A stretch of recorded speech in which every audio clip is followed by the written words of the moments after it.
Hello, everybody. Welcome to this webinar of the Insights in Qualitative Methodologies webinar series, a partnership between ATLAS.ti, the International Qualitative Research Toolkit, Okanaga's campus at the University of British Columbia, and Inquiry Methodology at School of Education.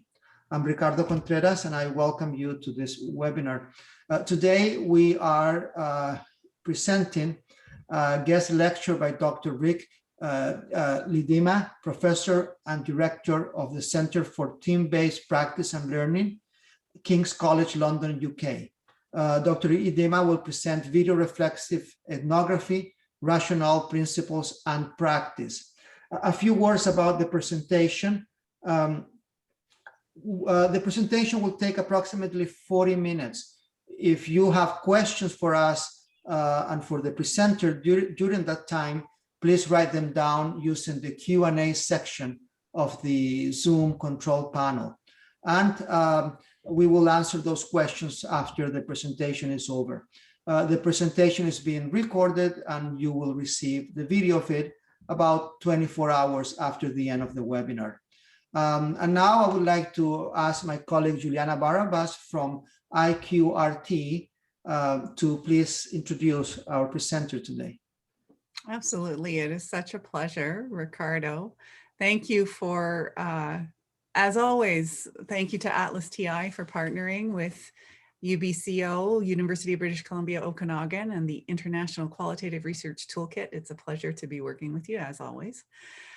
I'm here today to introduce our speaker. Rick Iedema, as you've mentioned, is Professor and Director of the Centre for Team-Based Practice and Learning in Healthcare at King's College London in the UK, where he oversees the interprofessional learning program for King's 9 healthcare disciplines.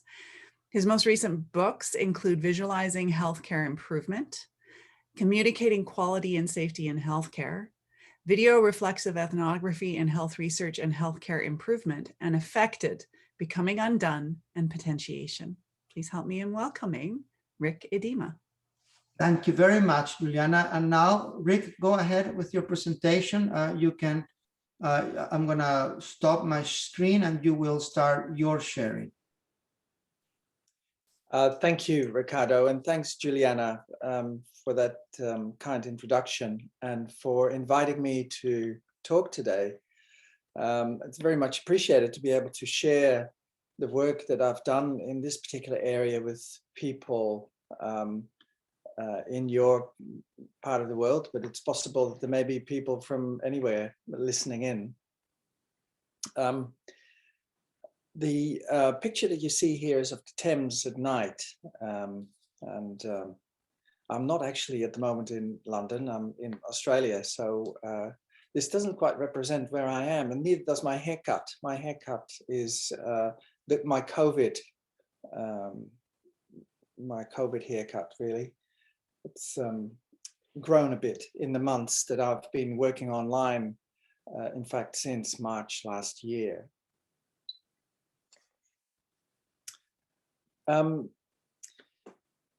I started with video because I was really interested in capturing how things actually are in healthcare. There's a lot of talk in healthcare about how things are supposed to be, right? When people come up with data about how things are, then there's quite a quick leap towards writing up new rules, designing new kinds of training. And I have a feeling that people don't really stick long enough with the problem of how things actually are. And this picture kind of portrays that tension. I quite like the way that this is portrayed here in the sign on the right, where clearly something is not as ideal and not as fantastic as the sign on the left. This is a cartoon by Michael Lunick, by the way, and in a moment you'll see another one by him. You know, and the reason why I'm interested in how things actually are is that currently healthcare is subject to so many different tensions and complexities. We've got multimorbidity, there's more new and increasingly intersecting treatments. There's scientific progress, which leads to a shrinking half-life, really, of the information that we have. There's people churn, there's service redesign happening all the time, regulatory pressures, there's new policies, guidelines, etc. There's shrinking resources. And so all these things put the way that we do healthcare at risk. And what we tend to do with this is we come up with these kinds of things that we assume will fix the problem of healthcare being put at risk due to all these complex phenomena. Right? We talk about best practice. We have lots of guidelines, protocols, evidence-based medicine, evidence-informed healthcare, and that kind of thing. The Cochrane Library is interesting, but I won't talk about that now. There's all sorts of measurements going on. There's monitoring audits. There's accreditation going on, and all these things are based on the assumption that we kind of know, or need to know how healthcare is supposed to be delivered. We have, I just want to hide this panel, sorry. We have recently had people foraying into what they call complex adaptive systems or complexity science. And the effect of this has been to introduce quite a new vocabulary into our thinking about how to study healthcare, how to research it. By and large, and this is an example of that kind of work, but here the priority is to tame complexity, which is put forward as a research and a policy priority. It's about understanding the principles and complexities of complex adaptive systems, and you get terminologies like emergence, self-organization, attractors. That is assumed to guarantee that we understand complexity, and that will enable us to tame it. Now, I put some question marks around this. I don't think that understanding the vocabulary of a scientific discipline necessarily means that we can deal with circumstances on the ground. I also contest the first claim that taming complexity is our first priority. Complexity may well be an inspiring phenomenon, right? A very simple example of this is that when you look at a web page nowadays, there's stuff that's moving and it's not rigid and still. So complexity is something that draws attention, something that keeps us interested. So I'll now proceed to challenge both these assumptions and introduce a different kind of approach to how we deal with healthcare complexity. I just want to play this little clip for you to give you a sense of what healthcare on the ground looks like. This is an emergency department corridor, and some ambulance officers are dropping some patients off. The clip is only about 30 seconds, I think.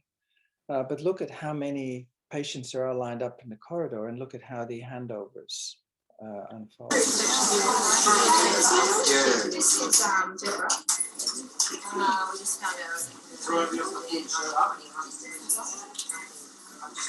so you know, was that Chesley or just she was in St. on a day trip with So first of all, the issue here is that there's about 3 patients lined up in this corridor. This particular day, there were a number of ambulances lined up outside as well. There's a handover going on here that is interrupted by a number of people. So this is quite a confusing situation, really, quite a challenging situation. If you look at this, as we enabled these clinicians to do, you would say, as they did, gosh, what a mess. How come that we aren't able to organize ourselves better? And that is, of course, because these people live in these kinds of situations and learn to forget the kinds of challenges that they're experiencing there, and begin to accept as ordinary and normal the kinds of messy things that you see here. And that's not to say that everything needs to be rigid and organized. It's just to say that people need to be enabled to pay more attention to the kinds of aspects of their own practices that might be challenging for patients' safety. Now, the way that we look at these complex phenomena is that we put ourselves on a hill far away from where life happens. We deploy our understandoscope. I don't know if you can read that, but that little image says understandoscope, which of course is our scientific disciplinary language, our analytical acumen and everything. And that is how we make sense of what goes on. Now, this image was actually drawn again by Michael Lunick in the late 80s. And that airplane flying towards that building may not have been part of the original picture. I'm not sure. Excuse me. But you could say that the point of all of this is that if your understandoscope is focused on a specific domain of life, you may miss critical factors that are going on elsewhere that you need to be paying attention to. So this is one way of making sense of life. There are different ways of doing it, and that is the subject of what I want to be talking about. The other aspect of how we tend to do this kind of science is that we want to tame complexity, right? We operate by seeking to explain a particular phenomenon through constructing an idealized model that abstracts away from the complexities of the real world, especially context, values, and time, in order for certain regularities to be reliably identified. This is from a paper by Eridimos Choukas. And I suppose it's precisely that drive towards creating idealized models of what happens in the real world that is at issue for most people in healthcare when they study it. The messiness, the complexities are attempted to be overcome, if not erased. I started my career 25 years ago now in healthcare, and I was asked to look at a children's hospital and to make sense of how people organized care in that hospital. I recorded what people were doing and I transcribed these recordings, and I tried to make sense of what was going on. And my claim was basically that there were different spheres in the hospital, one where they talk about patients, one where they talk about high-level appointments, and one where they talk about professional issues, without any of these conversations ever meeting. So there was never a discussion about what kinds of patient treatments do we have here around the hospital, to the point where emergency might be doing something very different with asthma patients compared to respiratory, for example. When I presented my report, there was a lot of complaint about how I presented what I saw around the hospital. This is just an aspect of methodology, really. They didn't like my transcripts. You know, it says here, cooperation with the project will seize. Here, someone goes as far as to say, this is bullshit. So there's quite a strong reaction against the kinds of things that I had spent about a year observing in this particular hospital. And that led me to think that I needed to come up with a different way of getting into people's life worlds. I needed to get a different approach that would enable me to create more of a halfway house between the kinds of things that I saw and the kinds of things that these people experienced themselves more directly. And, you know, I wanted to remind you as well that Becker and colleagues several years ago, several decades ago now, said about the sociological view of the world that it necessarily deflates people's view of themselves and of their organizations, because something precious is treated as merely an instance of a class. And I think I was definitely guilty of that. But I think that qualitative research more generally is quite often guilty of that as well, that we don't quite know how to recognize what is precious for people in life worlds of their own, because our primary concern is to analyze and to generalize and to conclude. And so for me, the challenge became, well, how is it that we can stay more closely with that which is precious for people in these life worlds?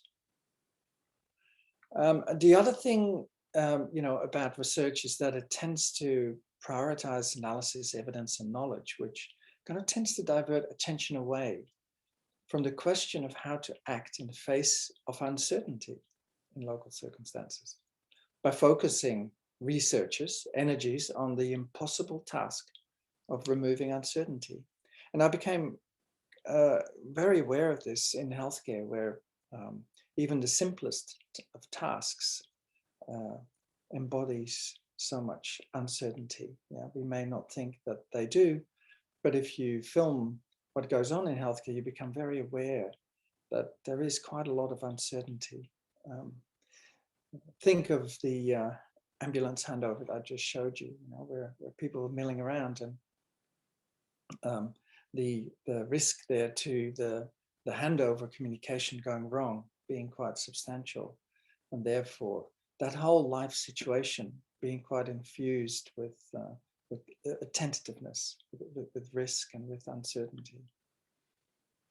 And there's other people too who've commented, on the place of uncertainty in what goes on in healthcare. This is Gawanda, who calls uncertainty medicine's grand state, and wisdom is defined by how we cope with it. This is a more recent paper in the New England Journal of Medicine.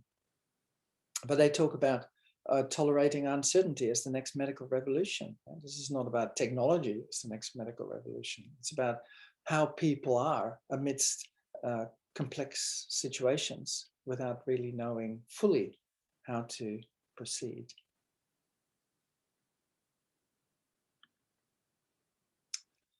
And then if you look at practice, this is the experience of the Deputy Director of the Health Foundation. And this was published, interestingly, in this report, The Measurement and Monitoring of Safety, which presumes that we can fully map out what safety should look like in advance.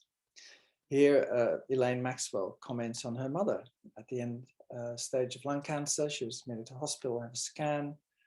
Fortunately, we were able to discuss the implications of these anticoagulants with the medical staff and agree that in her case, the risk of increasing the bleeding from her lungs meant that deviating from national guidance would be safer than adhering to them.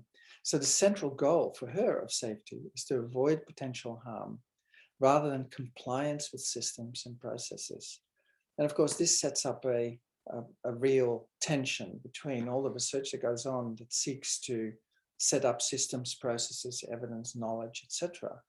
And what happens here, which is that people are adapting themselves in a creative way to the circumstances that they're encountering.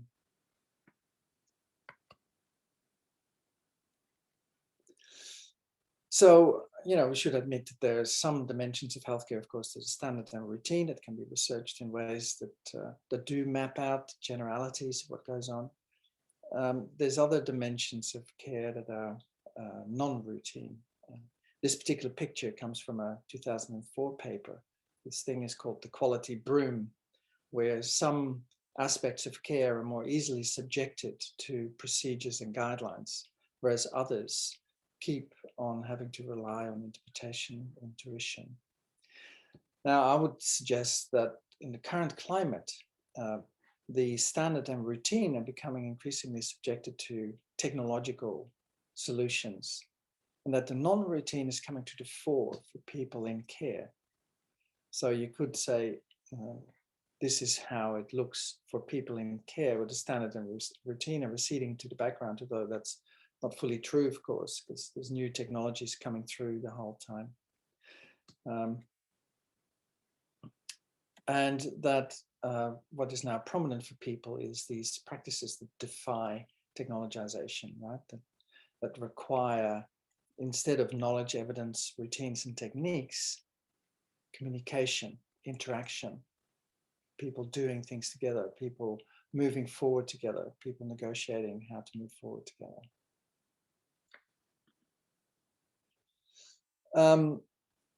Of course, the language that's been thrown at this particular aspect of care are things like resilience. People will be resilient, and it's particularly associated with Wares, Hollnagel, etc.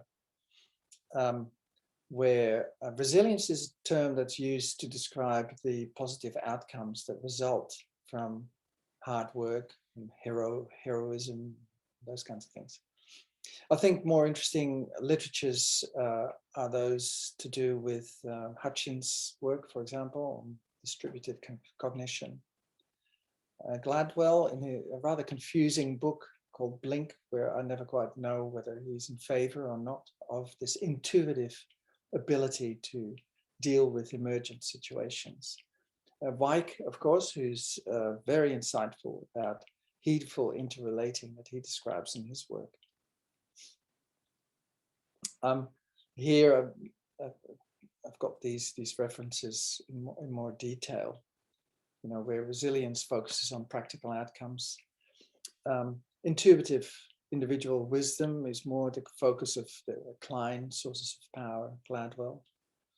Hutchins focuses on psychological interconnectedness, whereas Weick and others are kind of trying to understand what it means to act in emergent situations, in complex situations. That is both psychological and behavioral. Anyway, just a quick literature overview for you. I wanted to show you this clip, which for me is emblematic of what I'm talking about when I say how people find themselves in complex situations and are able to do something creative. And this is the kind of thing that is systematically forgotten in the health research that goes on. And this is the kind of thing that you really only capture through filming people in specific situations. I'll have to turn the sound off for this clip because the sound got corrupted. But the vision shows the staff specialist in the white shirt about to go into a patient room, spinal patient with MRSA. The social worker was just going to walk into the patient's room without any infection control. The doctor says to the social worker, "Do you want a gown, Don?" The social worker. The social worker proceeds to put the gown on, quite a clumsy way. But then the doctor, who goes to get the nurse, gets told off by the nurse for tying his apron around the front. So you can see here that the doctor advises the social worker and the doctor himself is advised by the nurse. And it is this creative bringing about of safety in situ that I think is quite common in care, but which is rarely talked about. Oh, sorry.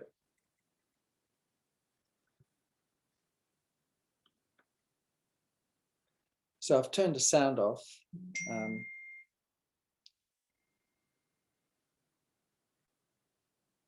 But there's some captions to explain what's going on.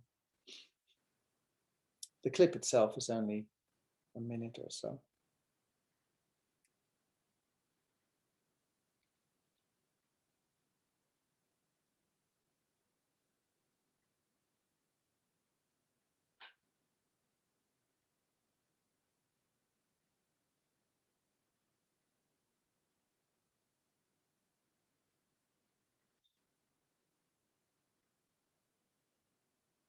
The CNC is the clinical nurse consultant, and now she tells the doctor off for tying his apron around the front, right? And it's not a good idea because it can dangle in infected places. And it is this kind of creative enactment of safety that for me is absolutely critical for us to begin to understand how we do safety in complex circumstances, i.e. in circumstances that are not able to be predicted, written rules about, etc. Sorry, this is just a more specific write-up of this particular scene. I don't want to spend any more time on this, but it's just to give you a sense of what these kinds of hardly noticed situations mean for the safety of other patients in that particular hospital. Had the doctor not admonished the social worker, told them to put a gown on, or had the nurse not told the doctor to tie the apron around his back, you know, there could have been an MRSA outbreak in that particular ward.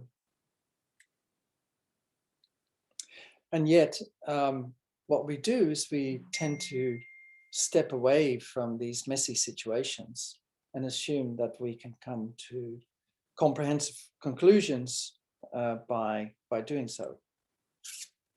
I just wanted to quickly go through some Ingold stuff. This is Tim Ingold, and I don't know if you've heard of him. He's an anthropologist. I just wanted to quote a little bit from his work. Nothing better illustrates the value placed upon a sedentary perception of the world. And sedentary here means, you know, that business of, as researchers, we take up a particular position, whether that's with our understandoscope on the hill or whether that's behind our desks, etc. Mediated by the allegedly superior senses of vision and hearing, unimpeded by any haptic or kinesthetic sensation through the feet. Where I'm going with this is that if you handle a camera, you follow people around, or you may need to move it. You may need to move with people. For him, for Tim Ingold, life is experimentation. Anthropologists are enjoined to observe and describe the forms of life they encounter more or less as they find them, and do their theorizing after the fact. Of course, they recognize, as many experimental scientists do not, that by the very fact of their presence, they cannot help but participate in the situations they observe. But it has been more common to interpret this involvement as a potentially problematic source of observer bias than as a procedure of discovery. Fearing that their observations might be contaminated by their own designs or preconceptions, and to avoid the charge of ethnocentricity, most anthropologists are keen to play down the experimental dimensions of their work in what they call the field. Yet for people who live there, quotidian life is experienced through and through. Is experimental through and through. Inhabitants the world over grow into the knowledge of how to carry on their lives by trying things out for themselves, often guided by more experienced companions, in the anticipation of what the outcomes might be. And as self-confessed students of the everyday, anthropologists in practice do much the same. It is not experimentation then, as fundamental to anthropological inquiry as it is to the ways of life it seeks to understand. So this essentially says that it is okay to become involved with participants in the field and to experiment with where life can go, and to see how life may be done differently if that is shown to be of benefit. And this is exactly what this video-reflexive ethnography is about. It is a form of experimentation. You join people in their life worlds. You film the kinds of things that they find of interest. You move with them. And this involves becoming implicated to some degree in the political, interpersonal tensions that people have, which are not immaterial to how practice unfolds. But it's experimenting with where these different things can go and what video can do to perturb some of these routines and habituations that people manifest. So what is this business about? Well, first of all, it's negotiations with people. You observe how work is currently done. You bring a camera with you, and you edit what you find in clips. Sometimes you can do this with people who are there, some of the practitioners who may be able to help you and say, look, this is not relevant, but that is. People may direct you to what they find important. Then you can invite the people that you filmed back, and teams may be willing to discuss, reflect, and question the kinds of things they see. Our experience generally is that it is kind of tricky to invite people to these things, but once they're there, they're very difficult to get rid of. They're so keen to look at themselves. And once they realize the power of looking at themselves at work, they are fully committed and fully addicted to it even. They invariably, as you saw in the clip earlier, they reassess how their work is done and how it's understood. They discuss with one another why it is they do things in certain ways. They begin to ask each other questions, which is a really important aspect of this kind of work. People beginning to ask themselves and each other questions. It's the beginning of people becoming open to complexity, allowing complexity to begin to play a role in how they relate to one another and how they understand what they're doing. And then there's, of course, you know, the business of carrying things forward. So people may decide to have, for example, the infection control project was about people deciding they needed a little trolley to put stuff before they go into patients' rooms to avoid carrying potentially infected things in or out of these rooms. But the principal aspect of all of this is that people become able to view themselves and each other and their work from under a different aspect. That expression, seeing something from under a different aspect, is a Wittgenstein expression. You may have seen that picture of the duck that can also be seen as a rabbit. So you can see that particular picture from under a different aspect. And that's precisely Wittgenstein's point, that there's not so much ways of seeing that are more true than other ways of seeing. There are different ways of seeing, and it is the tension between these different ways of seeing that makes us more able to appreciate how we may be able to go on with others in life. And yeah, this particular little box here says, look, there's inevitably the complex dynamics of participants' engagement. You are becoming confronted with the kinds of political, interpersonal dimensions of how people are together at work. The camera reveals the not yet seen, right? The image, the moving image, harbors a vision that expands the way that we engage with the world. And this was something that was outlined by Deleuze in his work on the moving image. The picture that I've got here links to a YouTube clip, I think it is, of people who started to record how horses run in the 1800s, discovering that horses don't run as they had been portrayed in paintings up until then. And so we were enabled to see aspects of natural life from under a different aspect, enabled by the cameras, the technology. And I think what we are doing here is that we're working not so much with the technical understanding of a life world as with experimenting with how we are related. I mentioned Carl Weick's work earlier, where he talks about mindfulness and heedfulness, which he recognized as being critical to how people work together in complex situations. And that heedfulness, paying attention to others, is essentially anchored in our ability to be affected by others. Now, and this harks back to Spinoza's work, where he talks about the power to be affected. Now think about that phrase for a second, the power to be affected, which is such a powerful expression, really, because it turns on its head the kinds of assumptions that we have about emotionality, right? Spinoza recognized that to be affected by others is a power.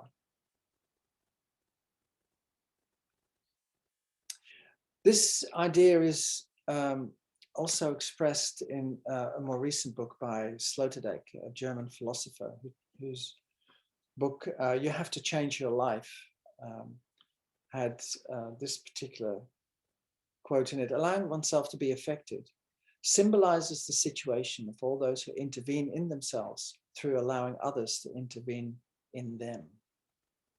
And I think this is precisely what is at the heart of a video-reflexive ethnographic project, where you are beginning to be affected as a researcher by the kinds of things that is critical to people in the field. It is precisely about being affected for the participants who are enabled through their practice, themselves, their habits, their bodies being captured on the screen, being affected, and thereby being enabled to intervene in themselves through allowing others to intervene in them. So the video process becomes an opportunity for people to intervene in each other's life worlds. This is Spinoza's original expression: whatever so disposes the human body that it can be affected in a great many ways, or renders it capable of affecting external bodies in a great many ways, is useful to humankind. Now, I'll quickly translate that, helped by Michael Hart, who says, every increase of the power to act and think corresponds to an increased power to be affected. The increased autonomy of the subject, in other words, corresponds always to its increased receptivity. Video enhances our receptivity to ourselves and to others. And that is precisely the theoretical basis of what we're doing here.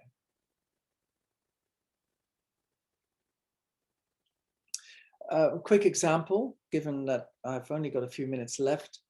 The WHO has put out this advice, for people to do infection control. There's 5 moments. You wash your hands before you touch the patient, before you do a procedure, after the procedure, after touching a patient, and after leaving the patient room. Now, if you look at how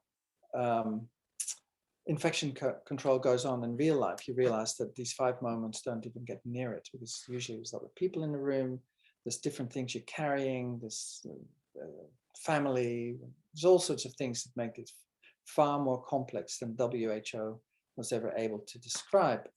So there's a mismatch really between the generality of guideline instructions, the diversity of individuals' interpretations of those guidelines, which is another issue, and the complexity of in situ care activities. So how do you do that then? How do you engender the power to be affected, which I've also referred to as potentiation in my more recent book. And I apologize for my mouse being so jittery, but I'm trying to find things on my screen and wake them up. This is a group of people pushing a bed through an intensive care unit, and thinking that this is quite a simple task, they weren't really paying a lot of attention to setting this up for themselves. After a few seconds of this clip, they start commenting on what they see on the screen when they watch themselves do this. So I'll quickly play this. Come on, mouse, wake up. Yep.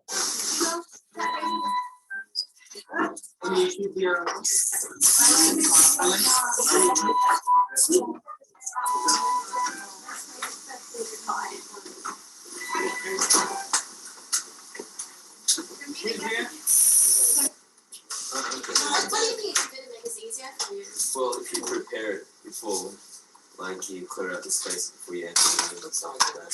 But then when you're actually moving, there's like an extra happening, like bed 8, if you look at the end, so it kind of breaks the movement. Because you see that there's an extra machine just there. This is the day when we had to actually move at least 4 patients and the musical beds, because we found out as this gentleman had a coronavirus, the other lady had influenza, I think. So it was really busy that time. That's why probably as said, the whole unit is like chaos. So maybe we need to have somebody who's all our responsibilities to walk ahead of them in the bed and then not moving the tensions, like because your body taken out of the way,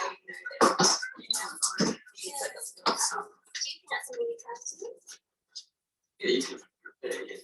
have a sort of, it's just like, who was allocated to, like, usually. The nurses allocate somebody to do that, to make sure there's. Because usually everyone crowds around the patient, patient first, but then you forget about preparing this environment, so that's one mistake. So I contend what is happening here is people not just saying, oh, wow, look at that, it was a huge mess. We did it wrong, we should have prepared the way. And let's next time do this better. What is happening here essentially is that people are becoming attuned to this different way of looking at themselves and each other. And that enables them to assume a greater power to be affected. It means that they now realize that they're together in situations that are able to be seen in different ways, and therefore able to be intervened in different ways. And that is the process of potentiation that I referred to in my last book. So making complexity visible using video involves people looking at themselves, and you don't need to show much because they will see what happened leading up to this particular event that you're showing, even if that's only a few seconds. They will see where it goes. They will see where what else goes on around the activities that you're showing. And they'll then also become aware of the system, what is pervasive and constraining about what goes on in this particular situation. And part of that is their own habits, how they are habituated to do certain things in particular unquestioned ways.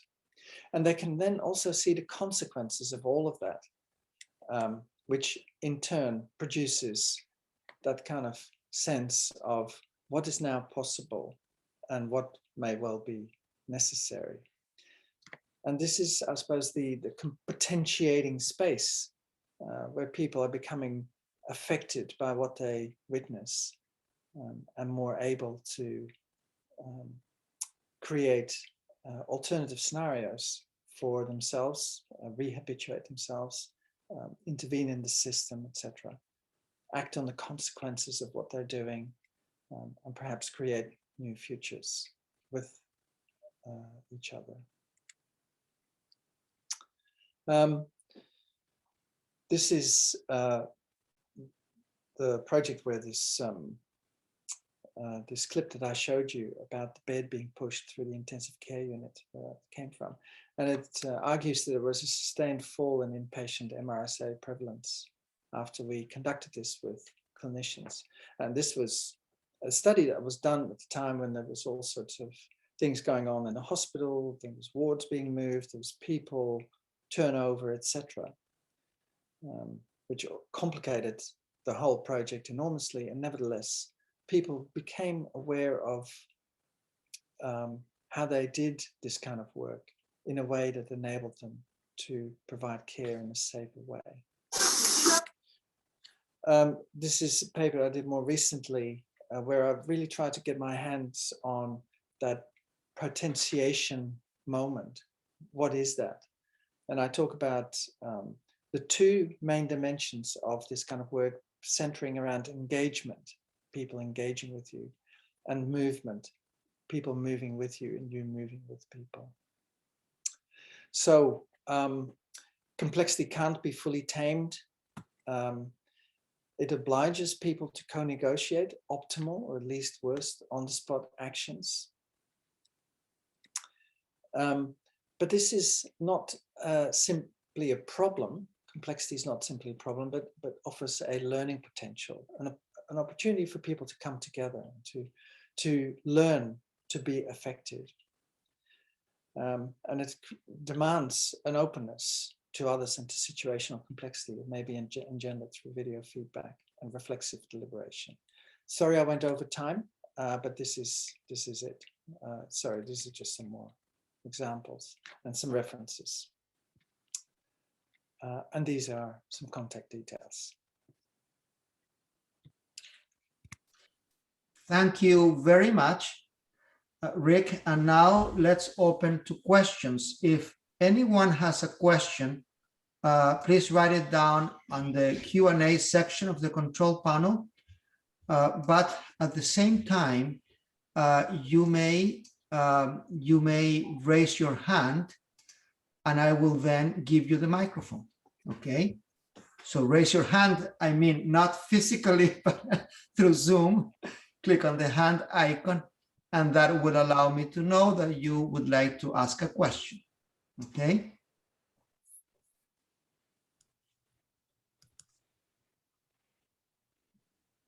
So perhaps while people are thinking about the questions they'd like to ask, I'd like to jump in myself. My background is in documentary filmmaking. And Rick, we had in our practice sessions, we had talked about, and I think you did a great job of outlining how the evidence of this video can have an effect on the practices of those who, you know, you're videoing. What I'm interested in as someone who comes at this from a documentary background is point of view. When you're using your camera, have you ever placed the camera in the point of view of anyone other than an observer, like the point of view as a patient, as an example? Have you ever experimented with that, and has it had a different effect in your view? Oh, absolutely. You know, point of view are absolutely critical to experiment with. Clinicians have taken cameras and we've given patients cameras, and these all have quite significant effects on how people see things.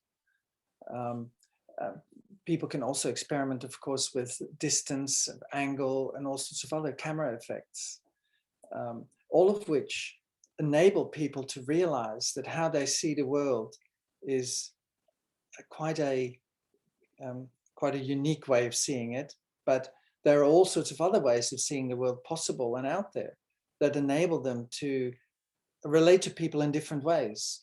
And you know, your suggestion of giving patients cameras is absolutely critical. For example, how a maternity unit in Sydney discovered that patients experience quite unacceptable things as they get wheeled into the birth units, for example, things that clinicians are just not at all attuned to. So you're absolutely right. These things can make it possible for people to see things in ways that are really quite important to opening themselves, their habits and their practices up to other people's concerns. Thank you. Anybody would like to ask questions?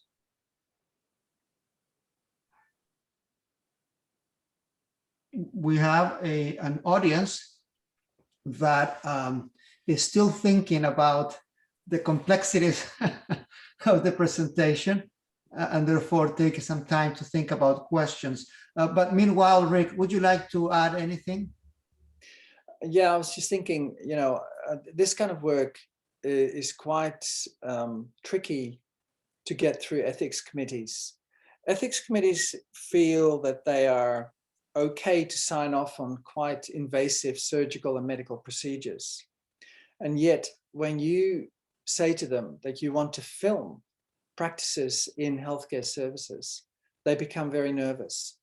And this is nothing to do with well-being of clinicians and patients, who, in our experience over the 20 years that we've been doing this, invariably come out feeling appreciative. Ethics committees are nervous because generally they worry that footage may end up in the wrong hands on YouTube, or showing aspects of work that go on that are not very good to be seen by the general public. So we've done quite a bit of work on how to persuade ethics committees that it is okay, not just okay, but important to do this kind of work, such that clinicians who work in these incredibly difficult circumstances are enabled to do things more attentively, more smartly, particularly now with the COVID era, the COVID crisis. You know, it's absolutely critical that these people are helped. We will spend untold amounts of money on helping sports people improve themselves, but we don't help people in healthcare on the assumption that they're too busy. These situations are not suitable for social science researchers, etc. I've just written a piece about the assumption that social science researchers should be excluded from crisis situations is unacceptable, because that's where we learn most about how we are and work together under complex circumstances. But persuading ethics committees of these things is quite tricky, because it's an unfamiliar approach. In our 2019 book, we've set out the kinds of answers that ethics committees come back with in response to a project proposal that proposes to do video-reflexive ethnography. And we take on the kinds of questions and concerns that ethics committees may have. Okay, thank you very much. Juliana, would you like to say a few words about the upcoming TQ conference while people think about questions? Absolutely. I'd be thrilled to give a little update in terms of the progress we've made. We invited the world to submit abstracts, and the response was fantastic. We've had abstracts submitted from over 100 different institutions worldwide, 41 different countries, a wide array of disciplines. It is a wonderful survey of different qualitative methodologies, from anything from health issues to storytelling, arts-based research. I believe we've got some, I think there's some criminology in there, psychology, you name it. There is a wide, serious leisure, great term that I saw in one of the abstracts. So a fantastic array. Our early bird deadline for registration is coming up a week from today. That's June 4th. So if you haven't registered, I would encourage you to take a look at the survey or take a survey of the program. You can find that on our UBCO website, TQ 2021. If you search that, you will find us on Facebook, you'll find us on Twitter, you'll also find us on our UBCO site. And of course, ATLAS is also sponsoring that conference, and a wonderful array of software training opportunities from ATLAS throughout the run of the conference, which is running July 5th through 9th via our International Conference Services platform. So I encourage people to take a look. The keynote array is fantastic as well. Lots of workshop opportunities. We really look forward to seeing people get into some very interesting dialogue and cross-pollination. Yeah. Interesting thing, Juliana, of this conference is that because of the circumstances of the pandemic, it's been conducted in different continents. So we have groups in North America, in the Latin America, in Africa, maybe, I don't know, Asia Pacific perhaps. So there are groups of researchers presenting their work around the world under the TQ 2021 conference. So it will make it a especially rich conference, I think, this year. So hopefully everybody can come to the. Each day features a different region or couple of regions. We start in North America and Latin America. We move to, I believe it's continental Europe and Africa on July 7th. I'm tired enough that I'm flipping my days. We've got UK and Ireland as well, who have a day featured, and Australia and New Zealand and Asia as well on July 8th, with a slightly longer program and a couple of keynotes actually. So you're right, each region's gonna have their day, and each region will present in the time zone that is local to them. We encourage people from all regions to check out if they're able to. And the beautiful thing about offering this conference online is that we are also offering access to the recordings of the full conference for 6 months afterwards. So anyone who attends live has access to those recordings. But if for those who, if for any reason people are not able to make it on July 5th through 9th, we're also going to have that availability for people to attend and survey the recordings afterwards. So lots of opportunity to enjoy this rich array that has assembled. Thank you, Juliana. Okay, so I think that we can start closing today's presentation. I would like to invite everybody to keep coming to this webinar series, insights on qualitative methods, as well as explorations in ATLAS.ti, all a partnership between IQRT at the University of British Columbia, Okanagan, and Inquiry Methodology at Indiana University, and ATLAS.ti.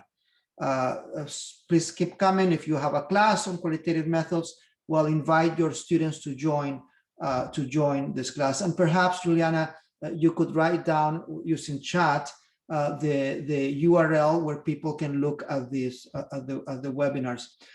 Rick, while Juliana writes it down, would you be able to say maybe a few words to close up this presentation? Yes, of course. You know, if people wanted to get in touch with me, by all means do so. There's also an international organization called VREIA, the Video-reflexive Ethnography International Association. And there's people that meet monthly from around the world to talk about their video projects. And I apologize for the unfortunate lighting, because I realize you can't actually see my face very well. And that's because of the sun that's coming up behind me, given that I'm now in the Australian morning. And again, thank you, Juliana and Ricardo, for inviting me to do this. It's very much appreciated.